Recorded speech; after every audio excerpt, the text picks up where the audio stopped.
जैसे बच्चों आप सभी लोग जानते हो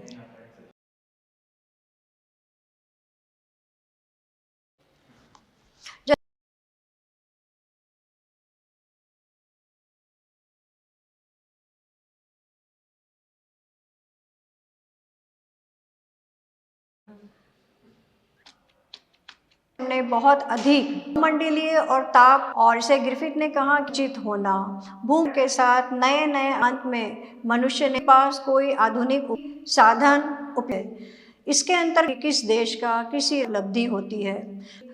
जनसंख्या जो आर्थिक भूगोल भी मानव भूगोल का अपने पाठों में वीडियो में आप देख सकते हैं। तो आपको उनकी परिभाषा पर्यावरण के साथ बाढ़ आएगी सामंजस्य है तो दूसरे बीज डालने के प्रकाश से गर्मी मिलते हुए देने के लिए विनिमय का और उससे अगला प्रश्न नवनिश्चय स्त्री की जनसंख्या के तीनों व्यावसायिक संघर्ष अपेक्षाकृत अधिक सेक्टरीय स्थानिक भिन्नता पांडिचेरी जैसे अत्यधिक और आशा है कुछ समझ जो आप सभी लोग जानते हो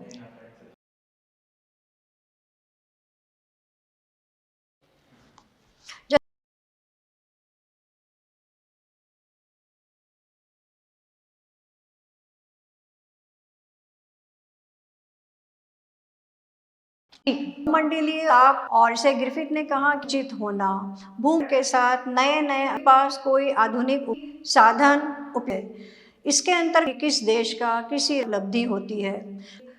जनसंख्या जो मानव भूगोल का अपने पाठों में वीडियो में आप देख सकते हैं। तो आपको उनकी परिभाषा पर्यावरण के साथ बाढ़ आएगी सामंजस्य है तो दूसरे बीज डालने के प्रकाश से गर्मी मिलते हुए देने के लिए विनिमय का और उससे अगला प्रश्न नवनिश्चय स्त्री की जनसंख्या के तीनों व्यावसायिक संघर्ष अपेक्षाकृत अधिक भी दिखाई सेक्टर भिन्नता पांडिचेरी जैसे अत्यधिक और आशा है कुछ समझ जैसे बच्चों आप सभी लोग जानते हो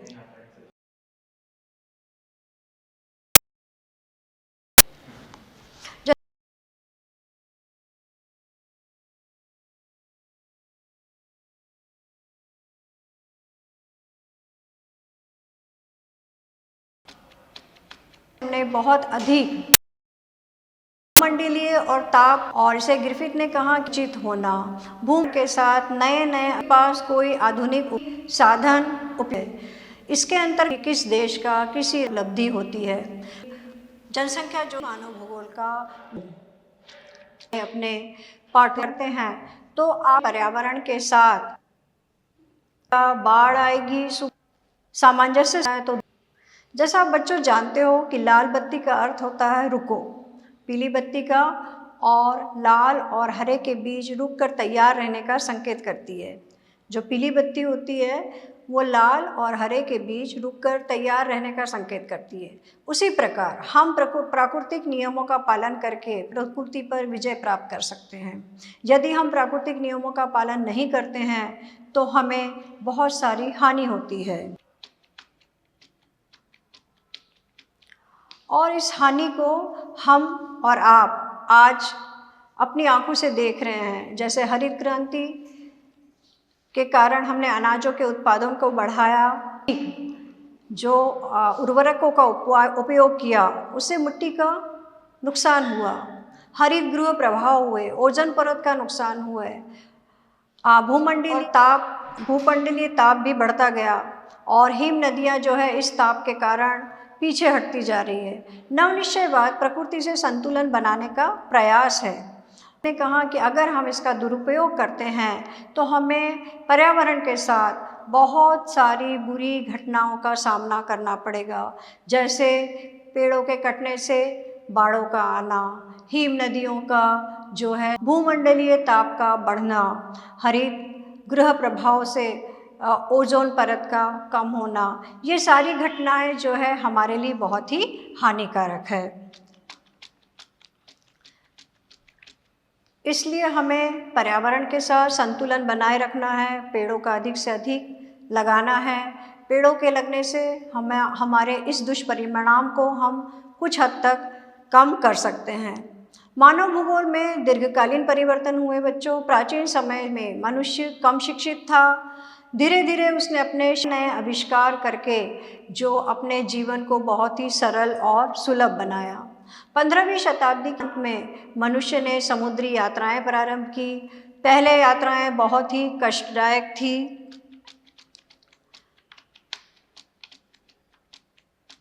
दूर दूर तक यात्रा करना संभव नहीं था, उनके पास आधुनिक उपकरण नहीं थे, इसलिए यात्रा पर जाने वाले व्यक्ति पुनः वापस आएंगे ये संभावना बहुत ही कम थी।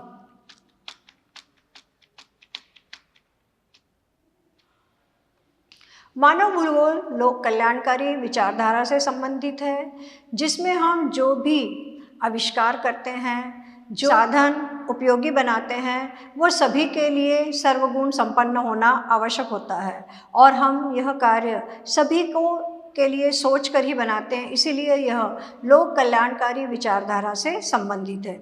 मनुष्य का स्वास्थ्य, आवास और शिक्षा इसी में सम्मिलित है।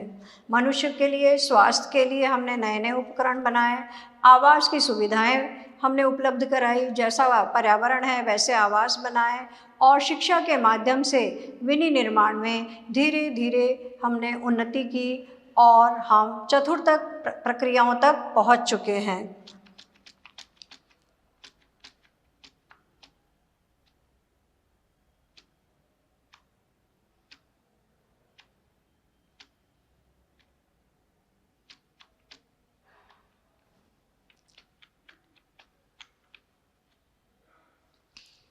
अब आप समझ ही गए होंगे बच्चों कि मानव भूगोल का क्षेत्र बहुत ही विस्तृत है।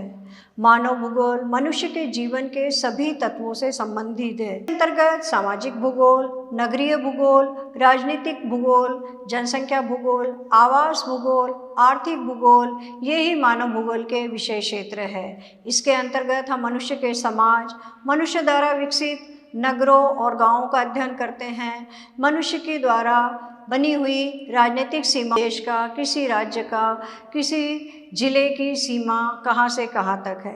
फिर जनसंख्या भूगोल का हम इसी विषय के अंतर्गत अध्ययन करते हैं, क्योंकि किसी भी देश के संसाधन में जनसंख्या उसका सबसे महत्वपूर्ण संसाधन है। किसी देश की शिक्षित जनसंख्या, हम इसी के अंतर्गत आवास भूगोल पढ़ते हैं, माइग्रेशन प्रवास भी इसी के अंतर्गत पढ़ते हैं। जनसंख्या जो है वो प्रवास किन कारणों से करती है और उनका क्या जनसंख्या पर प्रभाव पड़ता है, भूगोल भी हम इसी मानव भूगोल के अंतर्गत पढ़ेंगे और यही भूगोल का विषय क्षेत्र है।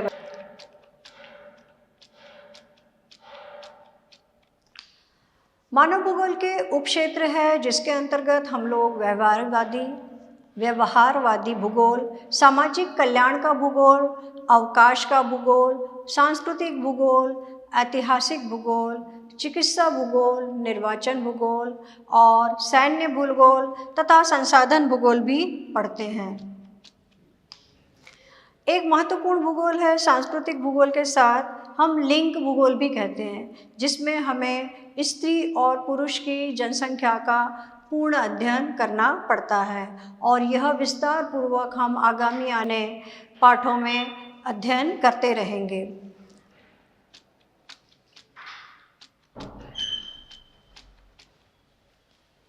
मानव भूगोल के अंतर्गत कृषि भूगोल, उद्योग भूगोल, विपणन भूगोल, पर्यटन भूगोल, अंतर्राष्ट्रीय व्यापार का भूगोल भी इसी में पढ़ा जाता है। मैंने आपको अभी बताया कि हम आगामी अध्यायों में इनको विस्तार पूर्वक पढ़ेंगे।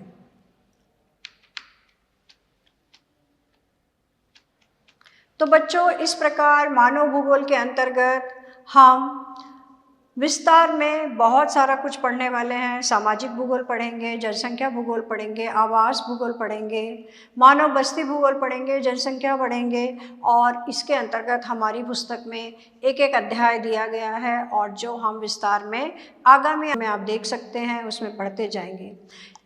मानव भूगोल के इस प्रथम अध्याय के अंतर्गत हम कुछ प्रश्न तैयार किए गए हैं। अगर आप इन्हें करते हैं तो आपको अपने अध्ययन करने में सुविधा प्राप्त होगी। जैसे पहला प्रश्न है बच्चों कि रैटजेल ने मानव भूगोल को किस प्रकार का बताया है। आपको उनकी परिभाषा की समीक्षा करनी है। आपको परिभाषा नहीं लिखनी है, परिभाषा की समीक्षा करनी है कि रैटजेल ने मानव को किस प्रकार बताया है। दूसरा प्रश्न है मानव भूगोल में हम क्या अध्ययन करते हैं। इसमें आप अपने सभी, मैंने भूगोल बताया आपको, जनसंख्या भूगोल, आवास भूगोल, सामाजिक भूगोल, मृदा भूगोल और आपके सांस्कृतिक पर्यावरण के बारे में और कृषि भूगोल के बारे में आप विस्तार में अध्ययन करेंगे और इसको आप इसी के अंतर्गत लिखेंगे। मानव विकास की 4 उपलब्धियां लिखिए। अगला प्रश्न है मेरा बच्चों, मानव विकास की 4 उपलब्धियां लिखिए। इसके अंतर्गत आपको ये लिखना है कि मनुष्य ने पर्यावरण सामंजस्य करते हुए किस प्रकार की उपलब्धियां ग्रहित की है। जैसे पहला आप लिख सकते हैं अग्नि का आविष्कार किया, दूसरा बीमारियों पर विजय प्राप्त करने के लिए डीएनए की खोज की और किस प्रकार डीएनए द्वारा हम बीमारियों पर हम कंट्रोल कर सकते हैं या उसको कम कर सकते हैं। और उपलब्धियां, सैटेलाइट उपलब्धि आप बता सकते हैं कि हमने किस प्रकार कृत्रिम उपग्रह बनाए हैं, किस प्रकार मिट्टी का उपयोग कृषि में किया है, किस प्रकार हमने तीव्र गति से चलने वाले यान बनाए हैं। तो इस प्रकार आपको मानव विकास की केवल बहुत महत्वपूर्ण 4 उपलब्धियां ही लिखनी है। फिर है पर्यावरण निश्चयवाद किसे कहते हैं। अगला प्रश्न है हमारा, पर्यावरणीय निश्चयवाद किसे कहते हैं। कि मनुष्य के पर्यावरण में तो निश्चय है कि वर्षा होगी, तापमान, बाढ़ आएगी, सूखा पड़ेगा। इनके साथ, इन निश्चयवाद चीज़ों के साथ हम किस प्रकार मनुष्य ने सामंजस्य किया है, इसके बारे में आपको लिखना है। अगला प्रश्न है मनुष्य के प्रकृति से संबंधित कोई कहानी लिखिए। कि आप अगर किसी जंगल में, किसी झोपड़ी में रहते हैं तो आप प्रकृति के साथ किस प्रकार सामंजस्य स्थापित करते हैं, इस पर एक कहानी लिखनी है आपको। मैं उदाहरण के लिए एक कहानी आपको बताती हूँ कि एक किसान रामू गांव में रहता है, उसके पास छोटी सी ज़मीन है और वो अपनी ज़मीन में अपने पूर्वजों द्वारा दिए गए औजारों से गुड़ाई करके कुछ धान की बीजें डालता है। धान की पूर्णता होने के बाद वो उसकी कटाई करता है। जब खाली खेत रहता है तो बीज डालने की कोशिश करता है। वहाँ पर आने वाली वर्षा पर निर्भर रहता है और वर्षा से अपने खेत को सिंचाई की व्यवस्था होते हुए देखता है। सूर्य के प्रखरते हुए देखता है, अंकुरित दानों को देखता है। फिर अपने अनाज के बदले दूसरे अनाज को प्राप्त करने विनिमय का मार्ग अपनाता है। इस तरह आप किसी भी प्रकार की छोटी सी कहानी पशुपालन के साथ, कृषि के साथ, लकड़ी काटने के से संबंधित, मछली पालन के संबंधित, यानी मनुष्य की प्रकृति द्वारा उपलब्ध चीज़ों के साथ जोड़कर प्राथमिक, द्वितीय या तृतीय क्रिया से संबंधित कोई कहानी लिख सकते हैं। अगला प्रश्न है हमारा, संभववाद किसे कहते हैं। और से अगला प्रश्न है, प्रकृति मानवीकरण किस प्रकार से हुआ, इस पर आधारित भी एक कहानी लिखे। इसके लिए भी मैं एक उदाहरण आपके साथ देती हूँ कि मान लीजिए मैं स्विट्ज़रलैंड में रहती हूँ और स्विट्ज़रलैंड की प्रकृति जो है वो बहुत ही विपरीत परिस्थिति होती है। वहाँ पर आए दिन बर्फ़ पड़ती है और बर्फ़ के साथ इतना ज़्यादा बर्फीला के साथ ठंडी हवाएं चलती है और उन हवाओं के साथ ही ऑफिस में जाना होता है, ऑफिस में काम करना होता है और दिन और रात दोनों समय बिजली का उपयोग करना पड़ता है, क्योंकि वहाँ पर जल्दी दिन डूब जाता है और अंधेरा जल्दी हो जाता है। तो इसके आधारित कोई आप कहानी लिख सकते हैं। या रेगिस्तान में अगर कहीं रहना पड़ा, किसी घने जंगल में रहना पड़ा, तो उस पर आधारित कोई कहानी एक छोटी सी प्रस्तुत कर सकते हैं। अगला मेरा प्रश्न है, नवनिश्चयवाद किसने प्रस्तुत किया था। नवनिश्चयवाद के बारे में भी थोड़ा लिखिएगा। नवा प्रश्न है हमारा, मानव भूगोल का क्षेत्र लिखिए कि मानव भूगोल का क्षेत्र किन किन विषयों से जुड़ा हुआ है। ठीक है बच्चों, मैं आशा करती हूँ कि आपको यह अध्याय कुछ मात्रा में समझ में आ गया होगा और इसको विस्तार पूर्वक हम अगले अध्याय में पढ़ेंगे। धन्यवाद बच्चों, नमस्कार बच्चों। जो है वो बहुत ही विपरीत परिस्थिति होती है, वहाँ पर आए दिन बर्फ़ पड़ती है और बर्फ़ के साथ इतना ज़्यादा बर्फीला के साथ ठंडी हवाएं चलती है और उन हवाओं के साथ मानक के साथ बांधना तथा विभिन्न कौशलों को इनके भाग केंद्रों के साथ जोड़ना है। इस प्रकार देखते हैं हम कि जनसंख्या की वृद्धि से संबंधित अनेक सामाजिक समस्याओं को उजागर किया गया है, फिर भी जनसंख्या के वृद्धि प्रतिरूपों में बेहतर स्थिति हमें मिली है। जनसंख्या के सामाजिक संगठन की भी हमने जांच पड़ताल की है। अब है जनसंख्या का संगठन। जनसंख्या का संगठन बच्चों, जनसंख्या जिसमें आयु, लिंग का विश्लेषण, निवास का स्थान, मानव जातीय लक्षण, जनजातियाँ, भाषा, धर्म, वैवाहिक स्थिति, साक्षरता और शिक्षा, व्यावसायिक विशेषता आदि का अध्ययन किया जाता है। इसमें ग्रामीण और नगरीय विशेषताओं, भाषा, धर्म और व्यवसाय के प्रतिरूप भारत की जनसंख्या के संगठन की विवेचना की जाती है। पहला, ग्रामीण और नगरीय संगठन। अपने अपने निवास स्थानों के अनुसार जनसंख्या का संगठन सामाजिक और आर्थिक विशेषताओं का एक महत्वपूर्ण सूचक है। जब देश की कुल जनसंख्या का 68.8% गाँव में रहता है तब यह और भी सार्थक हो जाता है। 2011 की जनगणना के अनुसार भारत में 6,40,867 गाँव हैं, जिनमें से 5,97,608 गाँव बसे हुए हैं। फिर भी पूरे देश में ग्रामीण जनसंख्या का वितरण समान नहीं है।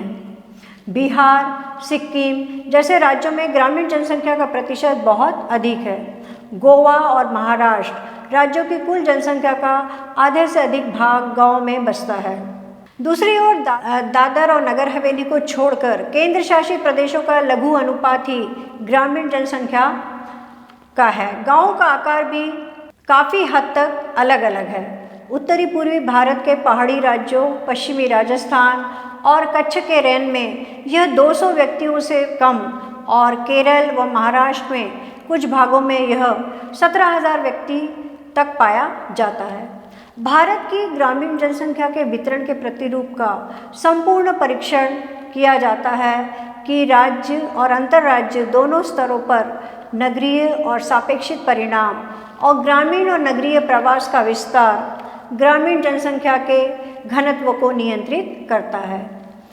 बच्चों, ग्रामीण जनसंख्या के विपरीत भारत में नगरीय जनसंख्या का अनुपात 31.16% जो काफ़ी निम्न है, किंतु पिछले दशकों में यह वृद्धि बहुत तीव्र दर से बढ़ती जा रही है।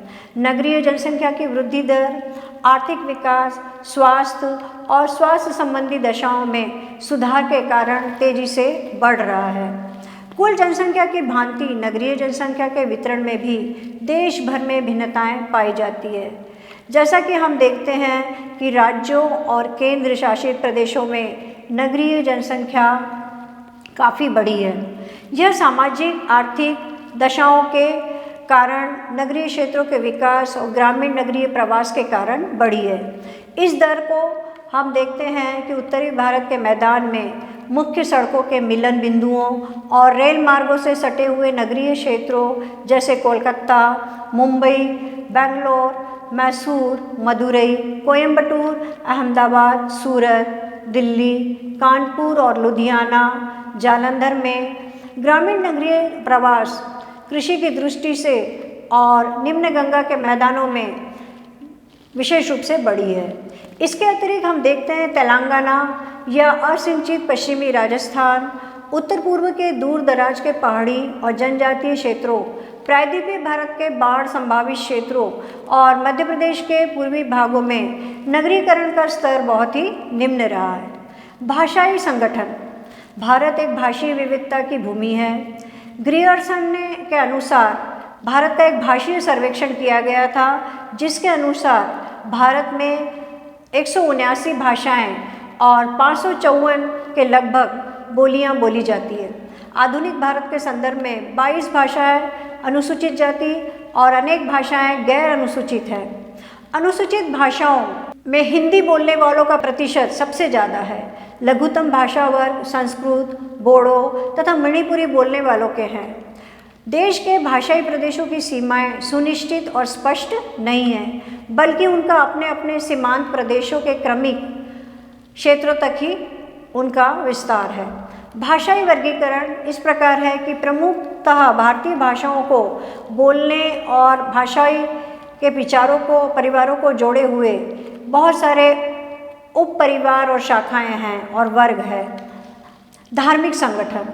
धर्म सर्वाधिक भारतीयों के सांस्कृतिक और राजनीतिक जीवन को प्रभावित करने वाले प्रमुख बलों में से एक है, क्योंकि धर्म लोगों के परिवार और सामुदायिक जीवन के लगभग सभी पक्षों के रूप में व्याप्त है। धार्मिक संगठन का विस्तार जो है देश में धार्मिक समुदायों के स्थानिक वितरण के अनुसार कुछ निश्चित राज्यों और जिलों में एक धर्म की संख्यात्मकता प्रबलता विशाल है, जबकि उसी का दूसरे राज्यों में प्रतिनिधित्व नगण्य है। भारत बांग्लादेश सीमा व भारत पाक सीमा के में संलग्न जिला जम्मू और कश्मीर, उत्तर पूर्व के पर्वतीय राज्यों और दक्षिण के पठार व गंगा के मैदान के क्षेत्रों को छोड़कर हिंदू अनेक राज्यों में एक प्रमुख समूह के रूप में वितरित है। 70 से 90% तक इन्हीं लोगों का विस्तार यहाँ पे है। विशालतम धार्मिक अल्पसंख्यक मुस्लिम जम्मू और कश्मीर, पश्चिमी बंगाल और केरल के कुछ जिलों, उत्तर प्रदेश के अनेक जिलों, दिल्ली व उसके आसपास के लक्षद्वीप पर संगठित है। ईसाई जनसंख्या अधिकांशतः देश के ग्रामीण क्षेत्रों में वितरित है। पश्चिमी तट के साथ साथ गोवा एवं केरल और मेघालय, मिजोरम, नागालैंड के पहाड़ी राज्यों, छोटा नागपुर क्षेत्र और मणिपुर की पहाड़ियों में भी देखा जाता है। अधिकांश सिख देश के अपेक्षाकृत छोटे क्षेत्र, विशेष रूप से पंजाब, हरियाणा और दिल्ली में केंद्रित हैं। भारत के सबसे छोटे धार्मिक समूह जैन और बौद्ध देश के गिने चुने क्षेत्रों में ही सकेंद्रित है। जैनियों का प्रमुख संकेंद्रण राजस्थान के नगरीय क्षेत्रों, गुजरात और महाराष्ट्र में है, जबकि बौद्ध अधिकांशतः महाराष्ट्र में केंद्रित है। बौद्ध बाहुल्य अन्य क्षेत्र सिक्किम, अरुणाचल प्रदेश, जम्मू और कश्मीर में लद्दाख, त्रिपुरा और हिमाचल प्रदेश में लाहौल और स्पीति है। भारत के अन्य धर्मों के जनजातियों एवं अन्य देश निष्ठाएँ इसमें सम्मिलित है। छोटे समूह और देश में बिखरे हुए समूहों के अंतर्गत भारत की जनसंख्या को हमने 3 वर्गों में बांटा है, जिनके नाम है मुख्यतः श्रमिक, सीमांत श्रमिक और अश्रमिक। मानक जनगणना के अनुसार मुख्य श्रमिक वही व्यक्ति है जो एक वर्ष में कम से कम 183 दिन या 6 महीने काम करता है। सीमांत श्रमिक वह व्यक्ति है जो एक वर्ष में 183 दिन से कम दिन काम करता है। ऐसा देखा गया है कि भारत में श्रमिकों का अनुपात 39.8% है, जबकि 60% की विशाल जनसंख्या अश्रमिकों की है। यह एक आर्थिक स्तर को इंगित करता है, जिसमें एक बड़ा अनुपात आश्रित जनसंख्या का है, जो आगे बेरोजगार और अल्प रोजगार प्राप्त लोगों की बड़ी संख्या होने की संभावनाओं को इशारा करता है। राज्यों और केंद्र शासित प्रदेशों श्रमजीवी जनसंख्या का अनुपात गोवा में 39.6% है, दमन और द्वीप में 49.9% है, जो सामान्य भिन्नता दर्शाता है। श्रमिकों के अपेक्षाकृत अधिक प्रतिशत वाले राज्य हिमाचल प्रदेश, सिक्किम, छत्तीसगढ़, आंध्र प्रदेश, कर्नाटक, अरुणाचल प्रदेश, नागालैंड, मणिपुर और मेघालय है। केंद्र शासित प्रदेशों में दादर और नगर हवेली तथा दमन और दीव की प्रतिभागिता दर ऊंची है। भारत जैसे देश में आर्थिक विकास के निम्न स्तर वाले क्षेत्रों में श्रम की सहभागिता दर ऊंची है, क्योंकि निर्वाह और लगभग निर्वाह की आर्थिक क्रियाओं के लिए अनेक कामगारों की ज़रूरत पड़ती है। भारत की जनसंख्या अगर हम देखें तो किसी व्यक्ति के खेती, विनिर्माण, व्यापार, सेवाओं तथा किसी प्रकार की बेटी बचाओ बेटी पढ़ाओ सामाजिक अभियान के द्वारा जेंडर के प्रति संवेदनशीलता को बढ़ावा मिलता है। समाज का विभाजन पुरुष और महिला और ट्रांसजेंडर में प्राकृतिक और जैविक रूप में माना जाता है, लेकिन वास्तव में समाज सबके लिए अलग अलग भूमिका निर्धारित करता है और ये भूमिकाएं फिर से सामाजिक संस्थाओं द्वारा दृढ़ संकल्प होकर दी जाती है, जिसके फलस्वरूप जैविक विभिन्नताएं सामाजिक भेदभाव, अलगाव तथा बहिष्कार का आधार बन जाता है। आधी से ज़्यादा जनसंख्या का बहिष्करण किसी भी विकासशील और सभ्य समाज के लिए गंभीर समस्या है, एक वैश्विक चुनौती है जिसको संयुक्त राष्ट्र विकास कार्यक्रम UNDP ने संज्ञान में लिया है। UNDP के अनुसार यदि विकास में सभी जेंडर सम्मिलित नहीं हैं तो ऐसा विकास लुप्त प्राय है। सामान्य जन में किसी भी प्रकार का भेदभाव और विशेष रूप से जेंडर के आधार पर भेदभाव मानवता के प्रति एक अपराध है। इसीलिए सभी के लिए शिक्षा, रोजगार, राजनीतिक प्रतिनिधित्व में समान अवसर, समान कार्य के लिए एक वेतन, स्वाभिमान के साथ जीवन जीने का अवसर सभी को मिले, इसके लिए विशेष प्रयास भी किए जा रहे हैं। जो समाज इन सभी भेदभावों तथा बुराइयों को दूर करने के लिए प्रभावी कदम नहीं उठाता वह एक सभ्य समाज नहीं कहा जा सकता। भारत सरकार ने इन सभी को संज्ञान में लेते हुए भेदभाव से होने वाले दुष्प्रभाव को ध्यान में रखते हुए राष्ट्रीय स्तर पर बेटी बचाओ बेटी पढ़ाओ सामाजिक अभियान चलाया है।